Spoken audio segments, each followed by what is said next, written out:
5,015 pounds, a super slide Flagstaff bunkhouse with no carpet here at Haylett RV of Coldwater, Michigan. Just coming in on trade. Kind of a case where it was sort of a thing where the people took this thing out, learned what they wanted, what they didn't want, and how to go camping, and swapped her out for the thing that fit them a little bit better. Overall, I've certainly seen worse. It's got a couple little blips, and we're going to focus on those first so that you know we're decent people here at Haylett RV. And then if you still like her, if you could, for the right money, take it home, we'll go from there. So the first of which, one of the things I can show you here is that if you look around, there's a lot of areas where it has had some active resealing done, and that's good. An RV of this age should have a little bit of that. But you might notice in here how you're not seeing the laminate flooring. They had a case where the RV didn't leak. They forgot to close the door, and it was raining. And unfortunately, that means some water did get in here. And you see, though, that they took out the portions of the floor that were affected. So there's no linoleum down here, but there's also no problems with the trailer. Now, that baggage door we just saw, it's right on the other side of the bedside stand, right there, basically. This is the inside wall of that storage compartment.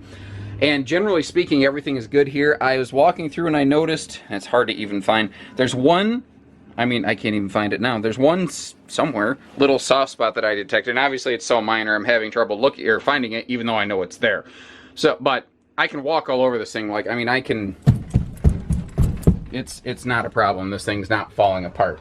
The only other thing I noticed inside, and this is significant, but what it gives me confidence about this is that the owners didn't try to lie about it or hide it. They were very good, straightforward people. They ran into a situation where the seam on the edge of the wall here, where the roof meets the sidewall, developed a leak. And they addressed it as soon as they spotted it. Unfortunately, this is a laminated roof, and you get over here, and there is a little bit of a soft spot right here. It did affect the wall slightly. That's part of the reason this is called GIMP molding.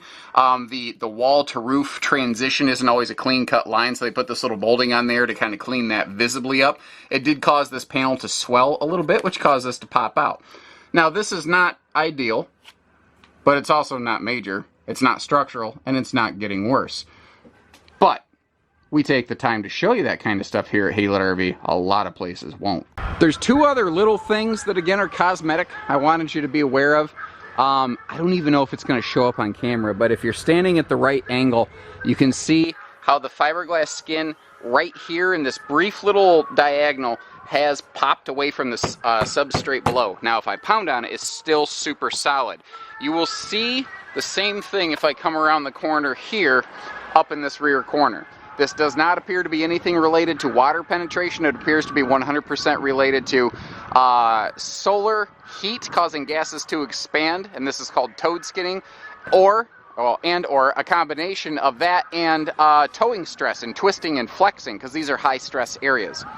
It's purely cosmetic. It doesn't affect the use of the trailer. Everything else on the RV is fine. I've noticed a couple of the decals have weathered a little bit, but given the age of the RV, that's kinda to be expected. So, what does this all mean?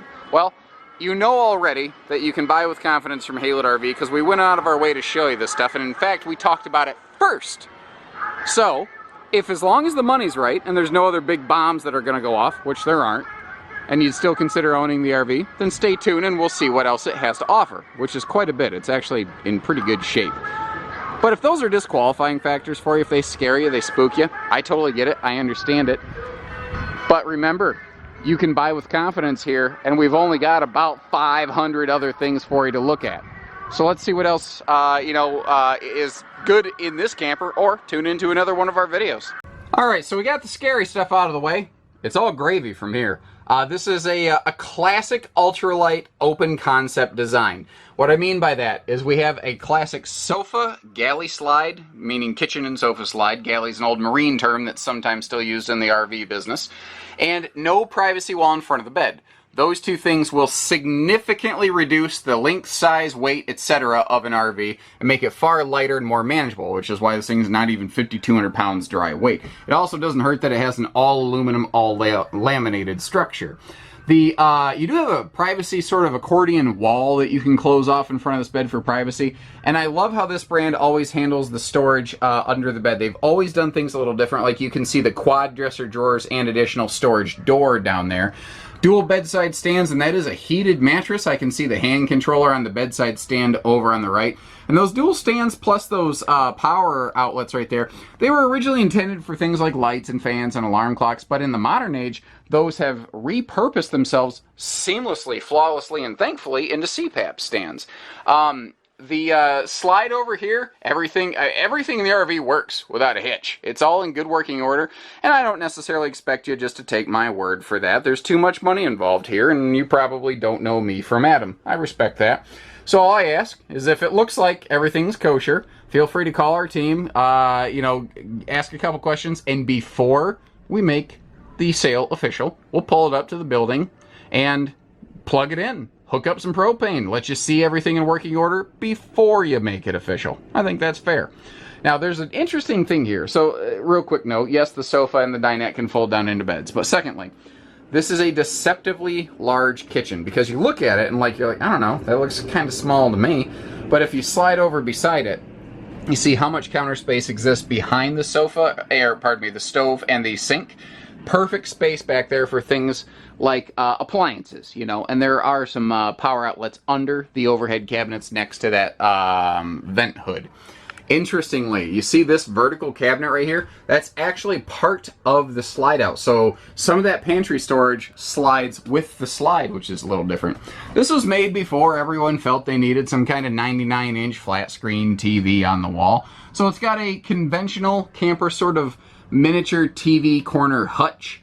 That being said, I don't believe it would be too awful difficult to potentially, at your discretion, maybe kind of remove this and utilize this wall for a TV mount. The only thing I'll caution you on is this being a laminated trailer. There's not necessarily studs every 16 inches you can tap into. So you're going to want to really find where there is an aluminum stud in this wall, because aluminum studs on a laminated trailer could be up to 4 feet apart with no structural loss of integrity. That's one of the ways a laminated trailer saves weight over a conventionally constructed trailer.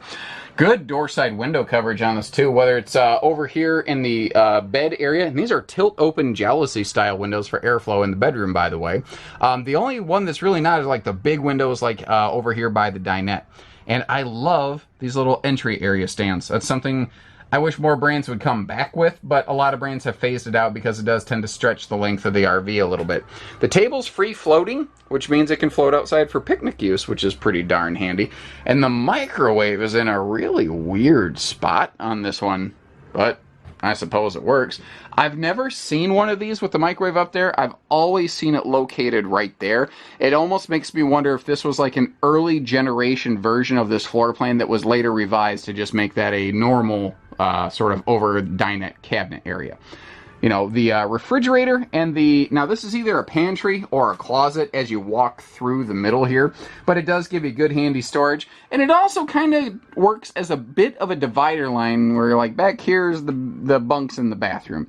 Conventional historic Jack and Jill style bunks, and if you notice, there's all sorts of windows around that lower bunk. You're not going to feel trapped in there.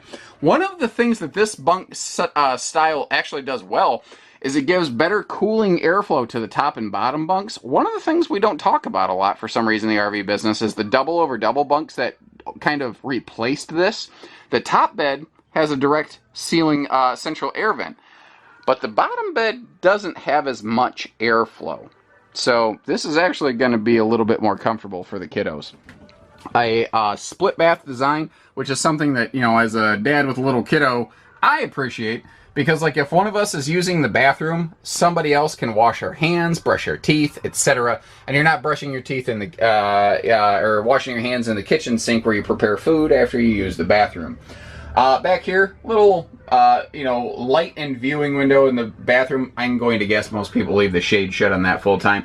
And that larger vent fan that you've really come to just expect from this brand over the years. It's just something they continue to do even today. And strangely enough, most of what I would plan to discuss on the outside of the RV, we've already kind of talked about. It's got a couple decals front and back that are a little bit weathered, but overall the RV's held up pretty well. It does have that slide awning, which is something that would have been added aftermarket, and there's a pretty good hefty cost with that on there. This was not made with any sort of cold camp scenarios in mind. It's a not a substandard insulation RV, just a normal RV. It's spring, summer, fall camping for your family is what this was designed for. I haven't looked at the tires, so this will be a little bit of an adventure for both of us. The tread looks fantastic on these. And the sidewall condition of the tire looks good. I don't see any sort of like weather checking or anything like that. Overall, tires look okay. So, you know, here's a question. Who's this camper for? Like, who would buy this? I think this would be a really good first-timers RV because of the age and a couple of the historical conditional items on it. It's gonna be not the most expensive trailer you've ever run into, but it's also not one that really needs work. It's ready to go as it is right now. So if you want to kind of learn the ropes, which is exactly what the previous owners did, they bought this camper to sort of learn the ropes and see what they like and what they don't. And then, you know, I think that's a perfect repurpose and reuse of this RV is that scenario. So give us a call. Hitching, pieces, parts, trades, finance, truck and trailer package deals, RV delivery, everything in between, and obviously brutally honest info on the RV that you're looking to spend on your hard-earned American dollar. So take care, stay safe, have fun, and happy camping, everyone.